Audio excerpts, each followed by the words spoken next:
नमस्कार प्यारे बच्चों, कैसे हो आप लोग। मैं आशा करता हूं कि आप लोग बहुत अच्छे होंगे, स्वस्थ होंगे और आप सबकी पढ़ाई भी बहुत ही अच्छी चल रही होगी। दोस्तों, आज का क्लास बहुत ही ज्यादा इम्पोर्टेंट है आप सभी बच्चों के लिए, क्योंकि आज के क्लास में हम लोग पढ़ने वाले हैं क्लास 12th बायोलॉजी का 35 मोस्ट VBI ऑब्जेक्टिव क्वेश्चन।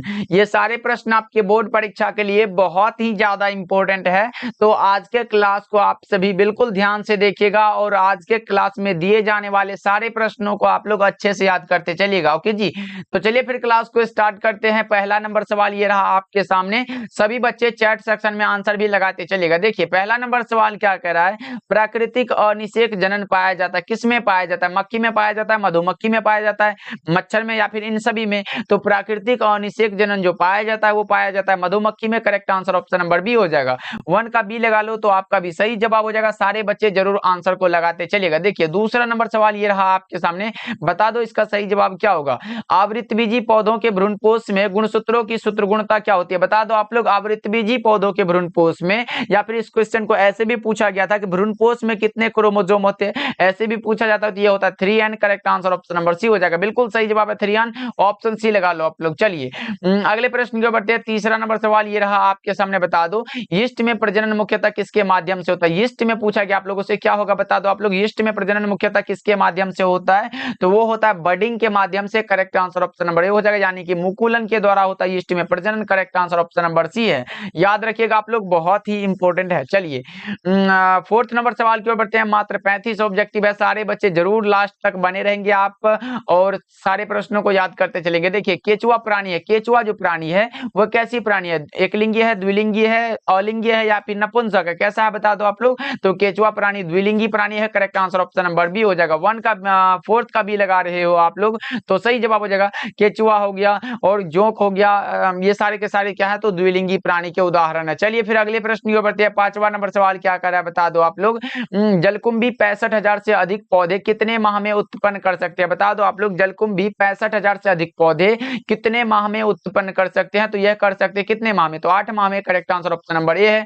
5 का ए लगा लो आप लोग तो सही हो जाएगा। चलिए 6 नंबर सवाल को देखिए क्या कर रहा है। वायु परागन किस में नहीं होता है? बता दो 6 का करेक्ट आंसर क्या होगा। वायु परागन किस में नहीं होता है? घास में, मक्का में, गेहूं में या फिर सैलिविया में? 6 का करेक्ट आंसर बता दो आप लोग। तो वायु परागन जो जिसमें नहीं होता है वो हमारा हो जाता है कौन सा? Saliva. Correct answer option number D है, क्योंकि घास में वायु परागन होता है, मक्का में भी होता है और कौन सा गेहूं में भी वायु परागन ही होता है। चलिए 7 नंबर सवाल देखिए क्या कर रहा है। कमल में परागन होता है, कमल में किसके द्वारा परागन होता है? तो कमल में जो हमारा परागन होता है वो होता है किसके द्वारा? ये कीट के द्वारा होता है। Correct answer option number C हो जाएगा।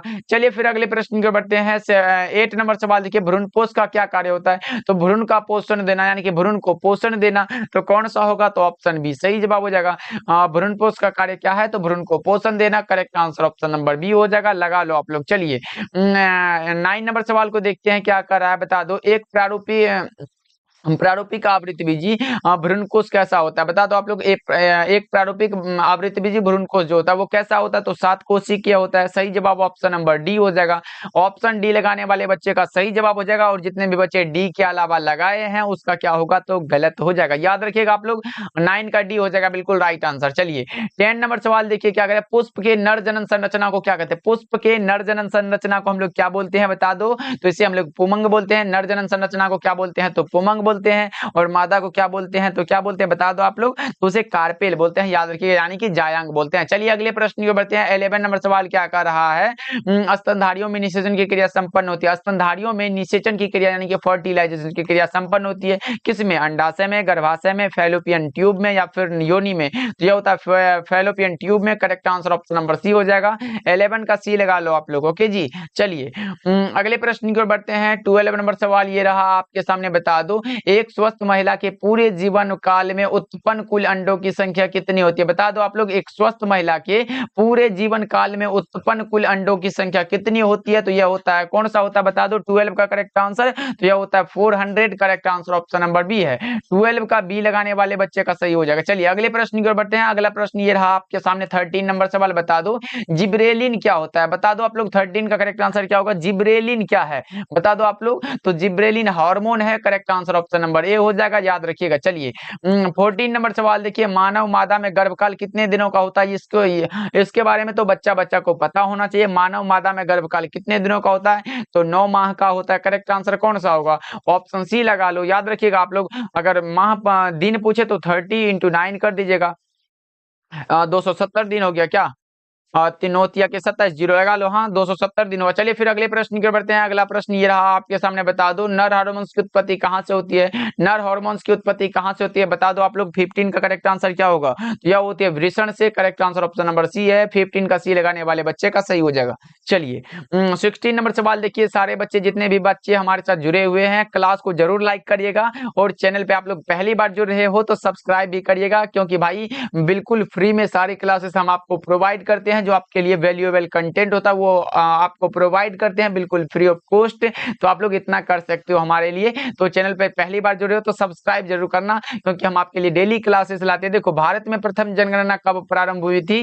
तो 16 का करेक्ट आंसर क्या लगा रहे हो बच्चा पार्टी? 1872 में। Correct answer option number D हो जाएगा। चलिए 17 नंबर सवाल को देखिए, ये रहा आपके सामने, बता दो 17 नंबर सवाल क्या कर रहा है? उच्च मृत्यु दर के कारण जनसंख्या में तीव्र ह्रास क्या कहलाता है? उच्च मृत्यु दर के कारण जनसंख्या में तीव्र ह्रास जो कहलाता है वो कहलाता है जनसंख्या अवनपन। करेक्ट आंसर बी हो जाएगा। 17 का बी लगा लो, आप लोगों का सही हो जाएगा। और सारे बच्चे इस क्वेश्चन को याद कर लो, क्योंकि बहुत बहुत ज्यादा इंपॉर्टेंट है। चलिए 18 नंबर सवाल देखिए, क्या कर जनसंख्या पर निबंध किसके द्वारा लिखा गया? बता दो आप लोग, जनसंख्या पर निबंध लिखा गया किसके द्वारा? फटाफट से बता दो आप लोग। 18 का करेक्ट आंसर बताओ, जनसंख्या पर निबंध किसके द्वारा लिखा गया था? तो ये हमारे लिखे गए थे, किसके द्वारा लिखे गए थे? माल्थस के द्वारा। Correct answer option number C हो जाएगा, लगा लो आप लोग। चलिए 19 नंबर सवाल को देखिए, क्या करा? जनसंख्या नियंत्रण की सर्वाधिक उपयुक्त विधि कौन सी है? जन्म नियंत्रण की सर्वाधिक सबसे अधिक उपयुक्त विधि कौन सी मानी जाती है? बता दो आप लोग। 19 का करेक्ट आंसर बताओ आप लोग। ओके, बांध्याकरण। Correct answer option number D है। 19 का डी लगा लो तो सही हो जाएगा आप लोगों का।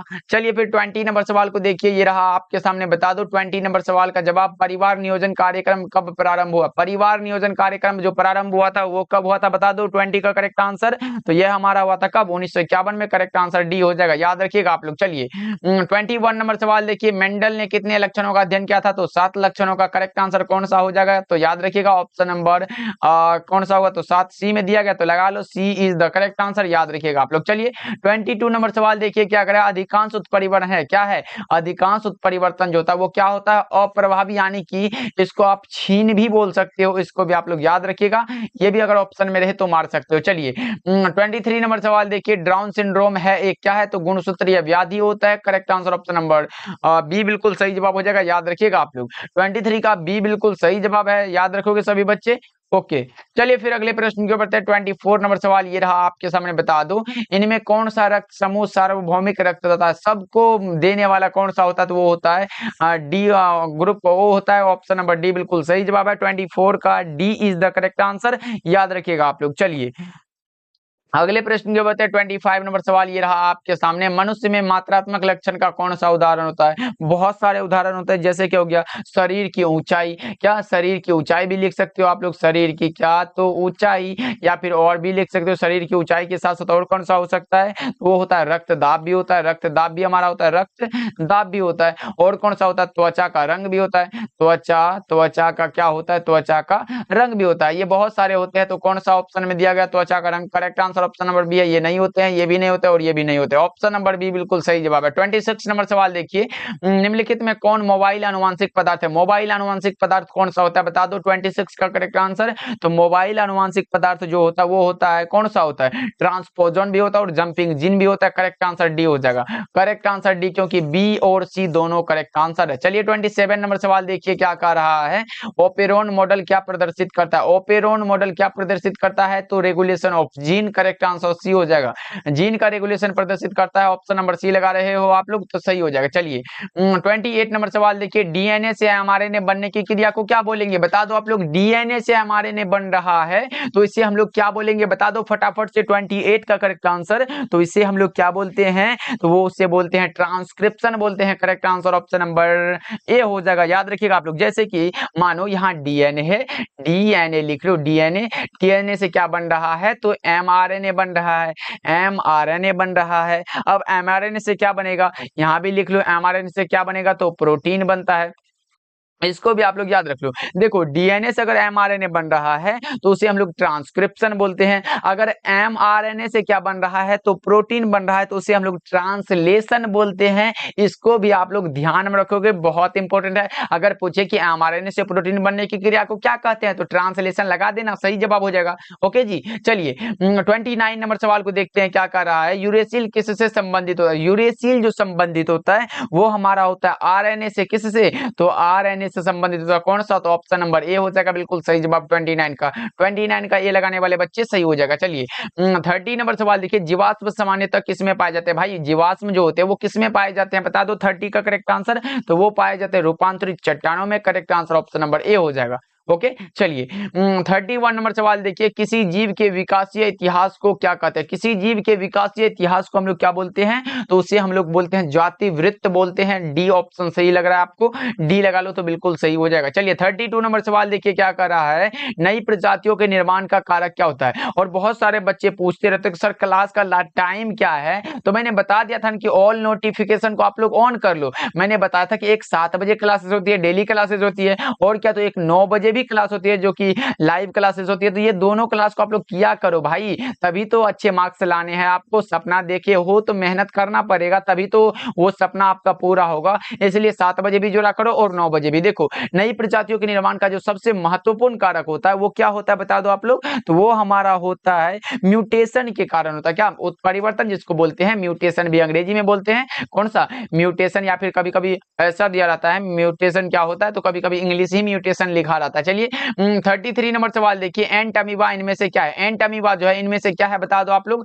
वो प्रोटोजोआ है। करेक्ट आंसर सी हो जाएगा, याद रखिएगा 33 का C is the correct answer. 34 number सवाल, जुकाम या फिर साधारण ठंड जो लग जाता है कभी कभी, वो किसके कारण होता है बता दो। 34 का करेक्ट आंसर क्या होगा? तो वो जो होता है वो होता है राइनो विषाणु के कारण। क्या? राइनो विषाणु के कारण। Correct answer option number C है 34 का। लगा लो सभी बच्चे, बहुत इंपॉर्टेंट क्वेश्चन है। ओके चलिए 35 नंबर सवाल देखिए, और आज के क्लास का ये रहा लास्ट सवाल, बता दो इसका सही जवाब। विश्व स्वास्थ्य दिवस हर वर्ष कब मनाया जाता है? किस दिन को मनाया जाता है? 7 मार्च को, 7 अप्रैल को, 7 मई को, या फिर 7 जुलाई को? कब मनाया जाता है बता दो। 35 का करेक्ट आंसर, तो ये मनाते हैं हम लोग 7 अप्रैल को। Correct answer option number B हो जाएगा। 35 का बी लगा लो तो बिल्कुल 100% क्या हो जाएगा, तो सही जवाब हो जाएगा। ओके तो चलिए इस 35 ऑब्जेक्टिव में आपका सही कितना हुआ कमेंट करके जरूर बताइएगा, और आज का क्लास आपको कैसा लगा ये भी कमेंट करके बताइएगा आप लोग। ओके जी, मिलते हैं अगले क्लास में। सारे प्रश्नों को याद कर लीजिएगा 7 बजे, और कौन सा 9 बजे हमारा क्या होता है डेली क्लासेस होता है, इसको आप लोग जरूर याद रखिएगा। ओके जी, मिलते हैं फिर अगले क्लास में।